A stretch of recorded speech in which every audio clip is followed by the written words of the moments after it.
Welcome to Coruzant Technologies, home of the Digital Executive Podcast. Welcome to the Digital Executive. Today's guest is Robin Hirsch Everhart. Robin Hirsch Everhart is a senior corporate executive with over 22 years of experience driving enterprise change and operational excellence within publicly traded companies. Robin's career reflects a demonstrated track record in leading and implementing a large-scale strategic and cultural transformations, compliance and ethics programs, global risk assessments, optimization of complex operational processes, company-wide communication campaigns, diversity, equity, and inclusion programs, and human capital strategy and HR operations. Well, good afternoon, Robin. Welcome to the show. Thanks so much. I'm happy to be here. Absolutely. And I'm happy to have you here on the show. We talk to a lot of people on a weekly basis, Robin, but everybody's got a unique story to bring to the table. And we're just excited to hear about your story and what you're doing today. Again, let's just jump right into the questions, Robin. We're going to talk a little bit about your career first off in corporate compliance, human capital, senior executive. You were a CHRO, Chief Human Resources Officer, and now a certified NeuroCoaching facilitator at Braintrust. Could you share with our audience the secret to your career growth and what inspires you? Gosh, I wish there was a magic secret to share, but I really do think that a lot of the credit to my career growth has to do with curiosity and courage. And I say that because my career has gone in a lot of different directions instead of it just being linear. And that's due to kind of a willingness to learn more, the courage to step outside of a comfort zone, a willingness to take something on without having 100% certainty that you can do it or you know it all, because none of us do. So I've always kind of taken the approach throughout my career that it's okay to take a step sideways to move 2 steps forward. So if there's something else you can learn by going sideways and stepping into a different lane, oftentimes that additional level of expertise or knowledge that you're learning and growing from allows you to move even that much further forward. Thank you. I love that. And I appreciate you. And a lot of people do. They get out here and, they take a leap of faith and, get a little bit emotion, right? They put a little bit of that on their sleeve as they share their story. And that's very brave of you. So thank you. Robin, switching gears, I want to talk a little bit about your experience here. You've done so much to help lead large organizations forward with your extensive experience in operations, compliance, and risk. What would you say is the number one thing organizations and leaders need to focus on today? I'm going to tell you that what I see most often is a need to focus on what are often referred to as soft skills.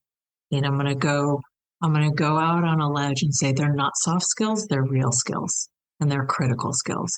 When I see areas to improve, very rarely is it an expertise issue, right? Oftentimes you find people have the expertise, they learn the expertise. But often when there's areas to improve, I've seen time and time again that it comes down to things like communication capabilities or executive acumen.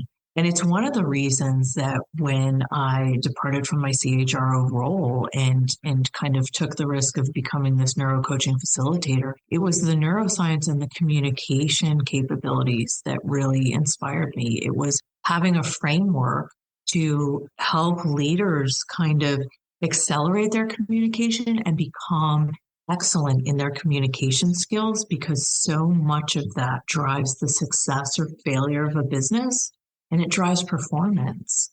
So I think my answer would really focus on individuals recognizing what they viewed so often as soft skills are real critical skills that drive performance in organizations. And you need to be focused on having the frameworks and the intentionality behind those, just like we would for operational models. Thank you. And you're right. We've had lots of guests share a very similar message or sentiment around those soft skills. And I view them exactly the same. They're not soft skills. They're actual skills that are needed to be successful in your role as a leader in today's workforce and in the future. So thank you again. We're a technology platform publication. We do focus on tech, emerging tech, but our question to you today, Robin, is, are you leveraging any new or emerging technologies in your work? And if not, maybe you found a cool tool or app you might be able to share with us today. So I would tell you that I'm not a technology expert, as many you've had, but I will say I do sit on an advisory board for startup tech. And I will tell you that I really do enjoy keeping my eye on it and making sure I'm watching for what's up and coming and how that could impact organizations. And there have been a number I've seen that I'm really, really interested in and keep my eye on, but not currently using at this point. So some of the stuff I have been using, I don't think we consider it new or emerging, but we did make a transition in my last organization in regards to rewards and recognition, where it's not uncommon that a company will have a program within their organization and they can get on their laptop and they can recognize somebody. But I find that can be laborious and time consuming, and people can forget. And with travel and with hybrid and everything else, we did switch to a mechanism that allowed mobile capability.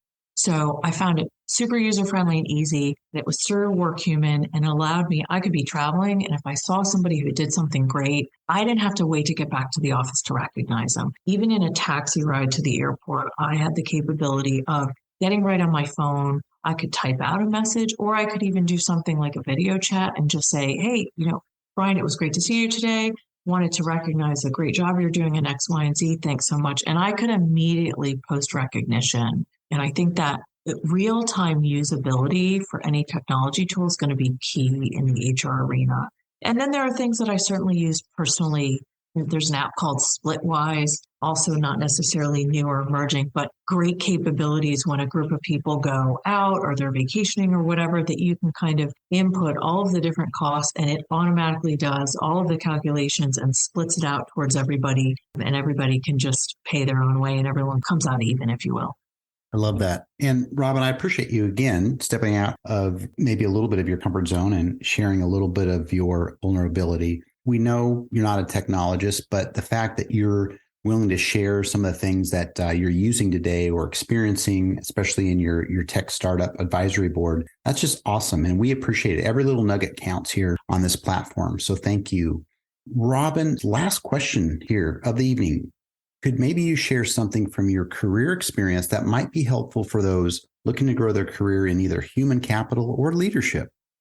Yeah, I think some of what I might share, whether it's human capital, leadership, or any area that somebody's looking to grow their careers, there has to be a level. It goes back to kind of the curiosity, and I would say read as much as you can about those areas. Ask questions for people who are currently in it. Don't be afraid of looking stupid. The way that I was able to build up my knowledge and progress throughout my career was an ability to go to those who have the expertise and ask questions and be curious and research that and not be afraid to jump in and learn more. And I think the mindset of people recognizing that everyone can lead, regardless of your position. You do not have to be in a quote unquote leadership position to influence and lead. And I always advise people, if you see something that you think can make something better, speak up about it. That's a willingness to lead.